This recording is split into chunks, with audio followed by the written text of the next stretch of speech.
Hello friends, இன்றைக்கி நம்ம என்ன வீடியோ பார்க்க போகிறோம்னா ஒரு மார்னிங் மினி விலாக் தாங்க பார்க்க போகிறோம்.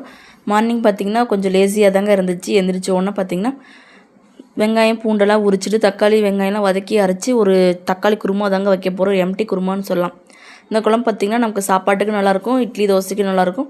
சாப்பாட்டுக்கு செய்யும் போது பார்த்திங்கன்னா பொட்டுக்கடலை போடாமல் குழம்பு வைக்கணும். நம்ம இட்லி தோசை டிஃபனுக்காக இருந்துச்சுன்னா பொட்டுக்கடலை போட்டு கூட வைக்கலாங்க. நான் இப்போ பொட்டுக்கடலாம் போடாமல் தக்காளி சின்ன வெங்காயம் பூண்டு இஞ்சி எல்லாம் போட்டு வதக்கி இதில் மிளகாத்தூள் கொத்தமல்லி தூள் எல்லாம் போட்டு ஃபைன் பேஸ்ட்டாக அரைச்சி வெங்காயம் மட்டும் அரிஞ்சு நம்ம வந்து குழம்பு வைக்க போகிறோங்க. குழம்பு நல்லா கொதிக்க வச்சுட்டு குழம்பு வைக்கிற வேலைலாம் ஒன் சைடு முடிச்சாச்சுங்க.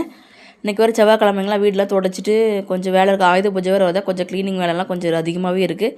ஸோ அதனால் டக்குன்னு ஒரே குழம்பு வச்சுட்டு நம்ம மார்னிங் இட்லி தோசைக்கு யூஸ் பண்ணிக்கலாம். சாப்பாட்டுக்கு மதியானத்துக்கு கரெக்டாக இருக்குங்க.